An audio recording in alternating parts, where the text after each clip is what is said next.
Government pleader നിയമനത്തിൽ ആ ഒരു വിവാദവുമായി ബന്ധപ്പെട്ട് ഇടഞ്ഞ KSU സംസ്ഥാന പ്രസിഡന്റ് അലോഷ്യസ് സേവ്യർ, മുഖ്യമന്ത്രി VD സതീശൻ ഇപ്പോൾ ഇടതു സഹയാത്രികൾ ഏറ്റവും കൂടുതൽ ആഘോഷിക്കുന്ന ഒരു വിഷയം ഇതാണ്.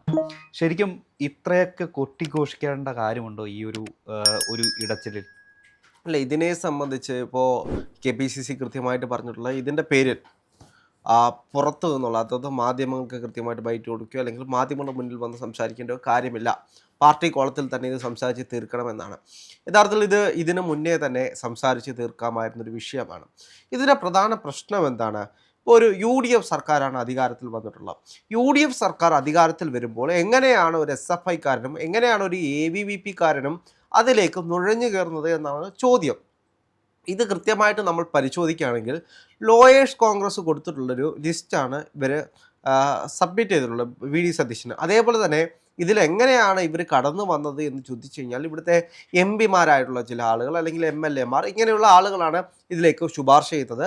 ഈ ശുപാർശയ്ക്കനുസരിച്ചാണ് ലോയേഴ്സ് കോൺഗ്രസ് കൃത്യമായിട്ട് ഒരു ലിസ്റ്റ് മുഖ്യമന്ത്രിയായിട്ടുള്ള VD സതീശൻ കൊടുക്കുന്നത്. ഇതിൽ VD സതീശൻ കുറ്റക്കാരനാണോ എന്ന് ചോദിച്ചു കഴിഞ്ഞാൽ എൻ്റെ അറിവിൽ ഇപ്പോൾ ഇത് ഒരു MP ആണ് കൊടുത്തിട്ടുള്ളത്. ഇതിൽ VD സതീശൻ കുറ്റക്കാരനാണോ എന്ന് ചോദിച്ചു കഴിഞ്ഞാൽ ഇതിൽ ഡീൻ കുര്യാക്കോസ് ആണ് കൃത്യമായിട്ട് ഇതിൻ്റെ ലിസ്റ്റ് കൊടുത്തിട്ടുള്ളത്. ഇതിലെവിടെയാണ് വിഷയം വരുന്നത്? ഇതിൽ KSU ഒരു വിഷയം ഉന്നയിക്കുകയാണ്. ഇതിൽ ഒരു SFIക്കാരനും ഇതിലൊരു ABVPക്കാരനും കൃത്യമായിട്ട് വന്നിട്ടുണ്ട്. അത് പാർട്ടി തിരുത്തണം. പാർട്ടി തിരുത്തണം എന്ന് പറയുന്നതിൽ എന്താണ് തെറ്റ്? ഇപ്പോൾ KSU നേതാവായിട്ടുള്ള അലോഷ്യസ് സേവ്യറിനെതിരെ സോഷ്യൽ മീഡിയയിൽ വലിയ രീതിയിൽ ആക്ഷേപം ഉന്നയിക്കുന്ന ആളുകളുണ്ട്, ഒരുപാട് ആളുകളുണ്ട്. KSUവിൻ്റെ നേതാവാണ് അലോഷ്യസ് സേവ്യർ. ഇപ്പോൾ KSUമായി സംസ്ഥാന പ്രസിഡന്റാണ്. KSUക്കാരുടെ കൃത്യമായിട്ടുള്ള, അപ്പോൾ നമുക്കറിയാം മുഖ്യമന്ത്രി എന്താണ് മാധ്യമങ്ങളുടെ മുന്നിൽ വന്നെന്ന് പറഞ്ഞത്? ലോ കോളേജിലെ KSUക്കാർ ആരാണ് പ്ലീഡർ നിയമനത്തിൽ എന്നാണ് ചോദിച്ചത്. അതിലൊരു ധാർഷ്ട്യം ഉണ്ടായിരുന്നു. അതാണ് ഒരു യാഥാർത്ഥ്യം. അപ്പോൾ അദ്ദേഹത്തെ സംബന്ധിച്ച് അദ്ദേഹത്തിൻ്റെ കോമൺ ഭാഷയിൽ അതങ്ങനെയല്ല, ഇങ്ങനെയാണ്. ഇപ്പോൾ KSUക്കാരെ വിളിച്ച് സംസാരിക്കാമായിരുന്നല്ലോ. അലോഷ്യസ് സേവ്യറിനോട് ചോദിക്കാമായിരുന്നു എന്താണ് അലോഷ്യ ഇതിലെ വിഷയം, ഇതിൽ നിങ്ങൾ ആരും ഇടപെടണ്ട, ഞാൻ തന്നെ നോക്കിക്കൊള്ളാം എന്ന് പറയുന്നൊരു ധാർഷ്ട്യം അത് സ്വാഭാവികമായിട്ടും ഈ വിഷയത്തിൽ ഉണ്ടായി എന്നൊരു യാഥാർത്ഥ്യമാണ്. അതിനപ്പുറത്തേക്ക് നമ്മൾ നോക്കിക്കഴിഞ്ഞാൽ ഇപ്പോൾ ഇതിൻ്റെ അടിയിൽ വന്നിട്ട് കമൻ്റ് ഇടുന്ന ആളുകളുണ്ട്. ഈ KSU നേതാവായിട്ടുള്ള അലോഷ്യസ് സേവ്യറിനെ ആക്രമിക്കുന്ന ആളുകളുണ്ട് അതിനകത്തേക്ക് വന്നിട്ട്. ഇവർ മനസ്സിലാക്കാതെ പോകുന്നൊരു കാര്യമുണ്ട്. ഈ കാലഘട്ടത്തിൽ എങ്ങനെയാണ് കേരളത്തിലെ യുവജനങ്ങൾ അല്ലെങ്കിൽ കേരളത്തിലെ വിദ്യാർത്ഥികൾ ഒരു ക്യാമ്പസിൽ ആ ക്യാമ്പസ് രാഷ്ട്രീയം നടത്തി മുന്നോട്ട് പോകുന്നതെന്ന് ഇവർക്ക് ആർക്കും അറിയില്ല. ക്യാമ്പസുകളിൽ ഒരു കൊടി പോലും വാങ്ങിച്ചു കൊടുക്കാത്ത, ക്യാമ്പസ് എന്താണ് എന്ന് പോലും അറിയത്തില്ല, ക്യാമ്പസ് രാഷ്ട്രീയം ഇന്നത്തെ കാലത്ത് എന്താണ് എന്ന് പോലും അറിയാത്ത ആളുകളാണ് വന്നിട്ട് പറയുന്നത് KSUക്കാരെ അടച്ചങ്ങ് ആക്ഷേപിക്കുകയാണ്. KSUക്കാരാണ് ഇവിടെ വലിയ വിവാദങ്ങൾ ഉണ്ടാക്കുന്നതെന്ന് പറഞ്ഞിട്ട്. KSU ചോദിച്ചാൽ എന്താണ് തെറ്റ്? എന്നെ സംബന്ധിച്ച് ഞാൻ നോക്കുകയാണെങ്കിൽ കേരളത്തിലെ ക്യാമ്പസുകളിലെ വിദ്യാർത്ഥികൾ അവരനുഭവിക്കുന്ന വിഷയങ്ങളുണ്ട്. അവരനുഭവിക്കുന്ന വിഷയമെന്ന് പറഞ്ഞു കഴിഞ്ഞാൽ പല SFIക്കാരുടെയും ക്രൂരമായിട്ടുള്ള ആക്രമണങ്ങൾ ഇതെല്ലാം ഏറ്റുവാങ്ങിക്കൊണ്ടാണ് ക്യാമ്പസുകളിൽ രാഷ്ട്രീയ പ്രവർത്തനം നടത്തുന്നത്. ചില ക്യാമ്പസുകളിൽ അകത്ത് ഒന്ന് സംസാരിക്കാൻ കഴിയില്ല, ഒരു ക്ലാസ്സിൽ കയറി ഒന്ന് സംസാരിക്കാൻ കഴിയില്ല, ഒന്ന് മുദ്രാവാക്യം വിളിക്കാൻ കഴിയില്ല. മുദ്രാവാക്യം വിളിച്ചാൽ അപ്പം അടിക്കും. കൊടിമരം പിഴുതു കളയുന്നു. ബാനർ ഒട്ടിച്ചാൽ അപ്പം അടിക്കും. കൊടിമരം വെച്ച് ഒരു കൊടി ഉയർത്തിക്കഴിഞ്ഞാൽ പിറ്റേന്ന് ആ കൊടിമരം അവിടെ ഉണ്ടാവില്ല. അങ്ങനെ സംഘർഷഭരിതമായിട്ടുള്ള കലാലയങ്ങളിലൂടെയാണ് ഈ കാലഘട്ടത്തിൽ ഇന്ന് പല ക്യാമ്പസുകളിലും KSU പിടിക്കുന്നുണ്ട് എന്ന് പറയുന്നുണ്ടല്ലോ. എന്തുകൊണ്ടാണ് ഇവിടെ KSU ഇപ്പോൾ ഈ കാലഘട്ടത്തിൽ ഈ കുറച്ച് നാളുകളായിട്ട് മാത്രം KSU പല ക്യാമ്പസുകളും പിടിച്ചെടുക്കുന്നത്? വിദ്യാർത്ഥികൾക്കും അടുത്തത് കൊണ്ടാണ്. അതേപോലെ തന്നെ ആ ക്യാമ്പസുകളിലേക്ക് ഇനിയും ഇങ്ങനെ പോയി കഴിഞ്ഞാൽ അതായത് പ്രതിപക്ഷത്തുണ്ടായിരുന്ന അവസാന കാലത്ത് ഇവർക്ക് മനസ്സിലായി KSU ശക്തമാകാതെ ഇവിടെ ഒന്നും നടക്കില്ല. അപ്പോൾ ക്യാമ്പസുകളെ ശക്തിപ്പെടുത്തണമെങ്കിൽ എന്ത് വേണം? അതിന് വേണ്ടിയിട്ട് ആ പ്രാദേശികമായിട്ടുള്ള നേതാക്കന്മാർ കൃത്യമായിട്ട് ഇടപെട്ടുകൊണ്ട് ഇവർക്ക് ഗ്രൗണ്ട് സപ്പോർട്ട് കൊടുക്കണം. ഇപ്പോൾ ഒന്നാലോചിച്ച് നോക്കൂ, ഒരു ക്യാമ്പസിലേക്ക് ഒരു KSUവിൻ്റെ ഒരു വിദ്യാർത്ഥി പോവുകയാണ്. അവൻ്റെ രാഷ്ട്രീയം പറയാൻ അല്ലെങ്കിൽ വിദ്യാർത്ഥികൾക്ക് വേണ്ടി സംസാരിക്കാൻ വേണ്ടി ക്ലാസ് റൂമിൽ കയറിയിട്ട് പറയുകയാണ് നിങ്ങൾ അനുഭവിക്കുന്ന വിഷയങ്ങൾക്ക് ഒരു മാറ്റം വരണം. അങ്ങനെ പറഞ്ഞു കഴിഞ്ഞാൽ അവൻ അടിയും കൊടുത്തിട്ട് പറഞ്ഞു വിടും, ഞങ്ങൾ നോക്കിക്കോളാം, നീ ഇവിടെ ഉണ്ടാക്കാൻ വരണ്ട എന്ന് പറഞ്ഞ് അടിയും കൊടുത്ത് പറഞ്ഞു വിടും. അതാണ് ഇന്നും പല ക്യാമ്പസുകളും ഇന്നും ഇപ്പോൾ കഴിഞ്ഞ കാലങ്ങൾ വരെ, അതായത് അവസാനത്തെ ഈ സെനറ്റിലേക്കൊക്കെ ഇലക്ഷൻ നടക്കും UUCമാരെ കൊണ്ടുവന്ന്. ഇപ്പോൾ UUCമാർക്ക് KSUവുമായി ബന്ധപ്പെട്ട എത്ര UUCമാർക്ക് കൃത്യമായിട്ട് വന്നിട്ട് അവിടെ ഒപ്പിട്ടിട്ട് പോകാൻ കഴിയും അല്ലെങ്കിൽ വോട്ടിട്ടിട്ട് പോകാൻ കഴിയും? അവരെ കൊണ്ടുവന്ന് പലപ്പോഴും അവിടുത്തെ ക്യാമ്പസുകൾ ഇപ്പോൾ പല ക്യാമ്പസുകൾ എടുത്ത് നോക്കിക്കഴിഞ്ഞാൽ ആ ക്യാമ്പസുകളെ ക്യാൻറ്റീനിൽ കൊണ്ടിരുത്തി ചായ വാങ്ങിച്ചു കൊടുത്തിട്ട് ഇവിടുന്ന് അനങ്ങരുതെന്ന് പറയും, അല്ലെങ്കിൽ ഏതെങ്കിലും റൂമിൽ കയറ്റിയിട്ട് പൂട്ടിയിടും. വോട്ട് ചെയ്യാൻ കഴിയില്ല. ഇപ്പോഴും വോട്ട് ചെയ്യാൻ കഴിയാത്ത ഇത് കാലാകാലങ്ങളായിട്ട് ഇവിടെ നടന്നുകൊണ്ടിരിക്കുന്ന കാര്യമാണ്. എത്ര നേതാക്കന്മാർ ഇതിനെതിരെ ശബ്ദിച്ചിട്ടുണ്ട്, എത്ര നേതാക്കന്മാർ ഇതിനെതിരെ സംസാരിക്കാൻ വന്നിട്ടുണ്ട്. അങ്ങനെ രാഷ്ട്രീയം നടത്തി വന്ന വിദ്യാർത്ഥികളാണ് ഈ കേരള വിദ്യാർത്ഥി യൂണിയൻ എന്ന് പറയുന്നത്.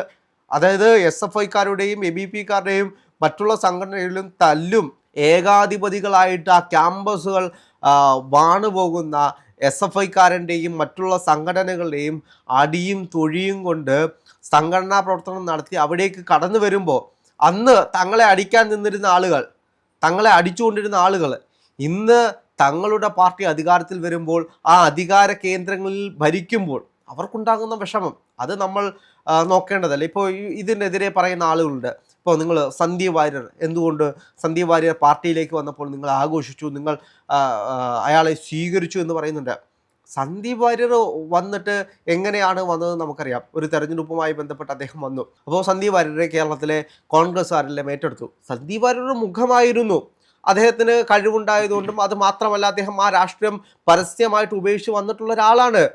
ഇപ്പോൾ കേരളത്തിലെ മുഴുവൻ ആളുകൾക്കും അറിയാം സന്ദീപ് വാര്യർ കോൺഗ്രസിലേക്ക് വന്നു എന്ന് പറഞ്ഞ്. ഈ പ്ലീഡർ വിഷയത്തിൽ ഇവർ ഈ പാർട്ടിയിലേക്ക് വന്നു എന്ന് എത്ര KSUക്കാർക്കറിയാം? ഈ പാർട്ടിയിലാണ് അവർ ഉണ്ടായിരുന്നത് എന്ന് എത്ര പേർക്കറിയാം? അതേപോലെ തന്നെ ഈ പാർട്ടിക്ക് വേണ്ടിയിട്ട് കഷ്ടപ്പെടുന്ന വേറെ ഒരുപാട് ആളുകളുണ്ടല്ലോ. അപ്പോൾ അവരെ വെട്ടി നിർത്തിയിട്ടാണല്ലോ ഇവരുടെ പേരുകൾ കൊടുക്കുന്നത്. അവരെക്കാട്ടിലും യോഗ്യരായിട്ടുള്ള ആളുകൾ ഉണ്ട് എന്ന് എനിക്ക് കൃത്യമായിട്ട് പറയാൻ കഴിയും. ഈ പ്ലീഡർ നിയമന വിവാദവുമായി ബന്ധപ്പെട്ട് ഈ SFIയെക്കാളും ABVPയെക്കാളും കൂടുതൽ, അല്ലെങ്കിൽ അതേപോലെ തന്നെ പ്രാതിനിധ്യം കൊടുക്കുന്ന ഒരുപാട് ആളുകളുണ്ടായിരുന്നു. ഇവരെല്ലാം വെട്ടി നിർത്തിയല്ലേ. സ്വന്തം പാർട്ടി അധികാരത്തിൽ വരുമ്പോൾ ആ പാർട്ടി തങ്ങൾക്ക് വേണ്ടി എന്തെങ്കിലും ചെയ്യും, അല്ലെങ്കിൽ തങ്ങളുടെ പാർട്ടിയിലുള്ള ആളുകൾക്ക് വേണ്ടിയിട്ട്. കഴിഞ്ഞ കാലങ്ങളിൽ ഈ പാർട്ടിക്ക് വേണ്ടിയിട്ട് ജീവനും ജീവിതവും കളഞ്ഞ എത്ര മനുഷ്യരുണ്ടെന്നറിയാമോ? എനിക്ക് ഒരുപാട് പേരെ നേരിട്ടറിയാം. ഇന്ന് ഒന്നുമല്ല ഈ പാർട്ടിക്ക്. കറിവേപ്പില പോലെയാണ് ഈ പാർട്ടി അവരെ എല്ലാം ഇന്നും കണ്ടിട്ടുള്ളത്. ഈ പാർട്ടി അധികാരത്തിൽ വന്നിട്ട് എത്ര പേരെ സംരക്ഷിക്കണം, എത്ര കേസുകൾ ഒന്ന് ആലോചിച്ചാൽ മതി. കഴിഞ്ഞ 10 വർഷക്കാലമായിട്ട് ഇവിടെയുള്ള കേസുകൾ എത്ര കേസുകളുണ്ട്. ഈ കേസുകളെല്ലാം പലപ്പോഴും നടത്തുന്നത് ഇവർ ഒറ്റയ്ക്കാണ്. ഇപ്പോൾ പഠിക്കാൻ പോകുന്ന അല്ലെങ്കിൽ യുവാക്കളായിട്ടുള്ള ഒരുപാട് ആളുകളുണ്ട്. അവർ ഈ പാർട്ടിക്ക് വേണ്ടി ഒരുപാട് കേസുകൾ പ്രതിയായിട്ടുണ്ട്. ഇവർക്ക് വേണ്ടിയിട്ട് ഈ കാലങ്ങളിൽ പാർട്ടി എന്ത് ചെയ്തു കൊടുക്കുന്നൊരു ചോദ്യമുണ്ട്. സ്വന്തമായിട്ട് ചിലപ്പോൾ ആ ഒരു കൂട്ടം, പാർട്ടി എന്ന് പറയുമ്പോൾ ഒരു കൂട്ടമാണല്ലോ, ആ കൂട്ടത്തിൽ അതായത് ആ പ്രാദേശികമായിട്ടുള്ള കുറച്ച് ആളുകൾ മാത്രം സഹായിക്കാൻ കാണും. അതിന് പുറത്തേക്ക് എത്ര നേതാക്കന്മാർ ഈ പാർട്ടി കൊണ്ട് ഗുണമുണ്ടാക്കിയ, ഈ പാർട്ടി കൊണ്ട് ജീവിക്കുന്ന, ഈ പാർട്ടി കാരണം വലിയ വലിയ നിലകളിൽ എത്തിയ ആളുകൾ, ഇവരെത്ര പേര് സഹായിക്കുന്നുണ്ട് എന്നൊരു ചോദ്യമുണ്ട്. ഈ കാലഘട്ടത്തിൽ KSUക്കാർ എന്താണ് ക്യാമ്പസുകളിൽ അനുഭവിക്കുന്നത്, അവരെന്തെല്ലാം അനുഭവിച്ചാണ് കടന്നു വരുന്നത് എന്ന് അറിയാത്ത കുറച്ച് ആളുകൾ ചേർന്ന് അലോഷ്യസിനെ കുറ്റപ്പെടുന്നു, അല്ലെങ്കിൽ ആക്രമിക്കാൻ വരുന്നു. അത് മാത്രമേ ഉള്ളൂ. അലോഷ്യസിനെ സംബന്ധിച്ച് KSUവിൻ്റെ പ്രതിനിധിയാണ് അലോഷ്യസ് സേവ്യർ. അപ്പോൾ KSUക്കാരുടെ ബുദ്ധിമുട്ടുകൾ പറയേണ്ടത് അയാളുടെ ചുമതലയാണ്. എല്ലാ കാലങ്ങളിലും ഇപ്പോൾ സീറ്റ് കൊടുക്കുന്ന വിഷയവുമായിട്ടാണെങ്കിൽ ബന്ധപ്പെട്ടാണെങ്കിൽ പോലും ഇതിനു മുമ്പിട്ടും വലിയ നിലപാടുകൾ എടുത്തിട്ടുള്ള ആളുകളാണ് KSU ആണെങ്കിലും യൂത്ത് കോൺഗ്രസ് ആണെങ്കിലും. ഇപ്പോൾ അടിചണ്ടയ്ക്കും തൊട്ടുമാരാർക്കും എന്ന് പറയുന്നത് പോലെ കഴിഞ്ഞ കാലങ്ങളിലും അടികൊള്ളുന്നതും KSUക്കാരും യൂത്ത് കോൺഗ്രസ്സുകാരും തന്നെയാണ്. സീറ്റുകൾ കൊടുക്കുമ്പോൾ അത് അവരെ പരിഗണിക്കാതെ കോൺഗ്രസ്സുകാർക്ക് കൊടുക്കുന്നു. അത് എല്ലാ കാലഘട്ടത്തിലും അങ്ങനെയാണ് നടക്കുന്നത്. പക്ഷേ ഇവിടെ പ്ലീഡർ നിയമനവുമായി ബന്ധപ്പെട്ട് ലോ കോളേജിലെ വിദ്യാർത്ഥികൾക്ക്, ലോ കോളേജിലെ KSUക്കാർക്ക് എന്താണ് അതിൽ കാര്യമെന്ന് ചോദിക്കുന്നതിനകത്തും കാര്യമുണ്ട്. അത് മാത്രമല്ല KSUക്കാർക്ക് കാര്യമുണ്ട്. അത് മാത്രമല്ല എനിക്ക് ചോദിക്കാൻ എന്താണെന്ന് വെച്ചാൽ, ഇപ്പോൾ കോൺഗ്രസിൻ്റെ തലപ്പത്തിരിക്കുന്ന VD സതീശൻ, കേരളത്തിൻ്റെ മുഖ്യമന്ത്രി ആയിരിക്കുന്ന VD സതീശൻ തൻ്റെ രാഷ്ട്രീയ ജീവിതം തുടങ്ങിയത് ഒരു കലാലയത്തിൽ ഒരു KSUക്കാരനായിട്ട് കോളേജിലാണ്. അതെ, ഒരു KSUക്കാരനായിട്ട് തന്നെയാണ് ഈ ഒരു തൻ്റെ കലാലയ ജീവിതം അല്ലെങ്കിൽ രാഷ്ട്രീയ ജീവിതം ഈ VD സതീശൻ തുടങ്ങുന്നത്. അതുമാത്രമല്ല, മുമ്പ് നിയമസഭയിൽ പിണറായി വിജയനെ വെള്ളം കുടിപ്പിച്ച മാത്യു കുഴൽനാടൻ MLA, അദ്ദേഹം KSUവിൻ്റെ തന്നെ കരുത്തുറ്റ ഒരു പോരാളി തന്നെയായിരുന്നു കലാലയ ജീവിതത്തിൽ. അല്ലെങ്കിൽ ഈ ഒരു പടികൾ ചവിട്ടി തന്നെയാണ് ഈ ഒരു മാത്യു കുഴൽനാടനായാലും അല്ലെങ്കിൽ VD സതീശനായാലും അതുപോലുള്ള എല്ലാവിധ നേതാക്കന്മാരായാലും ഈ ഒരു മുതിർന്ന രാഷ്ട്രീയ നേതാക്കളായത് ഈ ഒരു KSUവിൽ നിന്നുള്ള ഒരു യാത്രയായിരുന്നു. പക്ഷേ എന്തുകൊണ്ടാണ് ഇവർക്ക് ഒരു പാതി വഴിയിൽ വെച്ച് KSUവിനോടൊരു അതൃപ്തി അല്ലെങ്കിൽ ഒരു പുച്ഛം തുടങ്ങിയതെന്ന് എനിക്ക് ചോദിക്കാനുള്ളത്. അത് മാത്രമല്ല, രണ്ടുപേർ അതിനകത്ത് കൃത്യമായിട്ട് ഉത്തരവുണ്ട്. ക്യാമ്പസുകളിൽ പോയി അടികൊണ്ട്, അതായത് SFI ഭരിക്കുന്ന ക്യാമ്പസുകളിൽ പോയി അടികൊണ്ടും ഇടികൊണ്ടും അവിടെ ക്യാമ്പസിൽ യൂണിയൻ പിടിച്ചെടുത്തിട്ടുള്ള ആളുകൾക്ക് മാത്രമേ അത് മനസ്സിലാവൂ. അതായത് സാമ്രാജ്യം കെട്ടിപ്പടുക്കുക എന്ന് പറയുന്നത് ചെറിയ കാര്യമൊന്നുമില്ല. ഇപ്പോൾ നമ്മളെങ്ങനെയാണോ ഇവിടെ UDF അധികാരത്തിൽ കൊണ്ടെത്തിക്കുന്നത്, അതേപോലെ തന്നെയാണ് ഒരു ക്യാമ്പസിൽ KSU അധികാരത്തിൽ വരുന്നത്. അതിനു വേണ്ടിയിട്ട് എത്ര പേരുടെ ജീവനും ജീവിതവും കളഞ്ഞിട്ടാണെന്നറിയാം ഓരോ ക്യാമ്പസുകളിലും ഓരോ യൂണിയനുകളും ഉണ്ടാകുന്നത്.